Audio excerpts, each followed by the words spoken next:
Dajem riječ komandantu 5. korpusa, general majoru Draganu Josipoviću. Izvolite, gospodine general. Gospodo starešine i gospodo vojnici, čestitam vam dan jedinice. Nastavljate tradicije jedinice koja ima izuzetan ugled u našem narodu, predvođena legendarnim komandantom,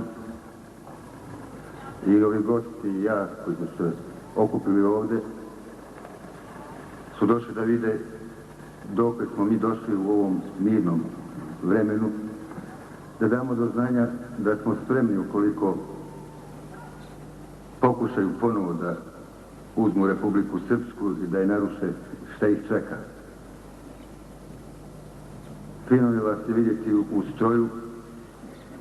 Moramo se sjetiti svih onih tužnih trenutaka kad smo se opraštali sa našim drugovima i herojima koji su dali krv i živote za ovo da bi danas mogli u miru da proslavljamo godišnjicu formiranja ove jedinice. Ja bih posebno iskoristio priliku da vam čestitke uputim u ime generalštaba, načelnika koji je poslom bio odsutan, inače je želeo da prisustvuje ovom sastanku i vježbi i proslavi da uveliča, međutim znate da je naš rad sputava mnogo puta nekim nepredviđenim aktivnostima. Posebno bih želio da pozdravim komandanta Drinskog korpusa koji je i formirao svojom naredbom vašu jedinicu, gospodina generala Živanovića. Ja se nadam da mu ova vaša jedinica budi mnogo uspomena i sjećanja na bezbroj pobjeda i junačkih dijela. Ja vam samo želim što više mira, a da budete što spremniji ukoliko bude trebalo. Navršilo se evo 5 godina od dana kada je naredbom komandanta Drinskog korpusa osnovana i formirana specijalna jedinica Vukovar Drine, jedinica koja će tokom oslobodilačkog rata stvarati pometnju u neprijateljskim borbenim redovima gdje god se pojavi. Tačno danas je godišnjica od kako je naredbom komandanta korpusa, pa ne kažem mojom naredbom komandanta korpusa Drinskog, osnovana ova jedinica jer bila je, što se može reći, nasušna potreba za osnivanjem takvih jedinica, jer ne treba biti mnogo pamtljiv pa se prisjetiti da je upravo 1992. godine od aprila mjeseca, nažalost od 6. aprila, pa nadalje, da je sve što je bilo srpsko, a vidljivo od Drine, gorelo. To je gorelo, da kažemo, zaključno sa selom, sada opštinskim mjestom Skelani, na Jovanjdan 93. Znate da je Kravica izgorila na Božić 93. Dok ostala sva sela, među njima i moj Ratković, to je stradalo mjeseca maja, juna, jula, avgusta, septembra, mislim sva ta sela, preko 150 sela, uključno od Žetskih stijena pa do Drinjače, je srpskih izgorelo. To je meni kao komandantu bilo neminovno da razmišljam i osmišljavam da se mora oformiti jedna jedinica koja bi morala da spašava što se spasiti tada još moralo i trebalo. I eto, kao što vidite, i sami ste vidjeli kakva je to jedinica moćna i kako je to bio jedan, da kažem, pametna odluka komandantska, jedan pametan potez, kaže narodni rječnik. Ovu jedinicu je odlikovalo ono što bi svaki komandant poželeo u svojoj jedinici, a to je visoka vojna disciplina. Dalje, visoka svijest u jedinici. Dalje, u toj jedinici se posluju da vojnik misli. Svaki komandant koji obezbedi, odnosno komandir, da kažemo, starešina, koji obezbedi da mu vojnik misli, taj pobeđuje.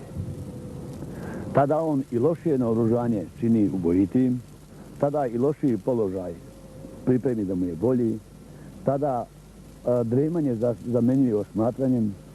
Jednostavno, znači, ta jedinica je uspjela da kod sebe razvije ono što mora vojnik da ima uvijek prisutno u sebi, a to je da misli. I kroz to normalno, kroz ostale te još vrline koje treba da se ima, počeo znači od pojedinca kao vojnika, pa onda briga o drugu, briga o jedinici, shvatanje šta bi bilo ako se ne izvrši naređenje.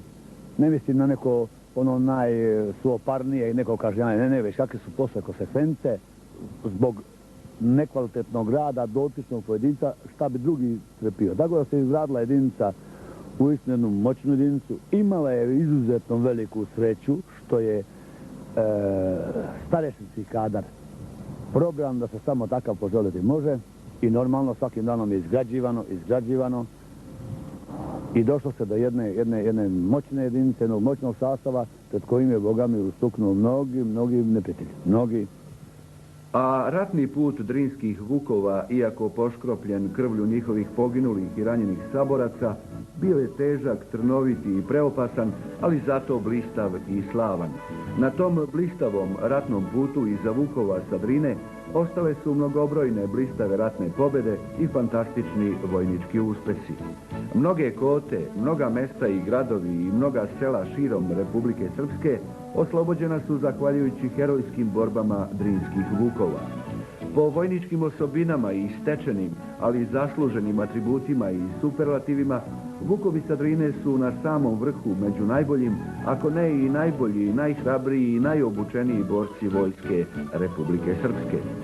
Danas, 5 godina od osnivanja ove jedinice i 1,5 godinu dana od završetka rata, jedinica 5. korpusa Vojske Republike Srpske, koja nastavlja tradicije Vukova sa Drine, iako u kasarni svakodnevno vredno i marljivo radi, vežba i trenira, izvodeći planom i programom predviđenu obuku. A obuka kroz koju prolaze priča je za sebe. Naime, obzirom da se radi o specijalnoj jedinici i njihova obuka je specifična, složenija i teža. Radi se zapravo o jedinici Vojske Republike Srpske koja je namenjena izvođenju specijalnih dejstava, odnosno o antiterorističkoj i antidiverzantskoj jedinici. Zato se ovi kršni i stasiti momci i obučavaju da u slučaju ubacivanja diverzantsko-terorističke grupe munjevito, precizno i efikasno intervenišu, onesposobe i osujete neprijatelja. Sa nadprosječnim psihofizičkim osobinama, pripadnici jedinice koja nastavlja tradicije Vukova sa Drine, kroz napornu i selektivnu obuku, ove svoje osobine podižu na još viši nivo. Isto tako, akcenat se do perfekcije stavlja i na klasično vojničko usavršavanje.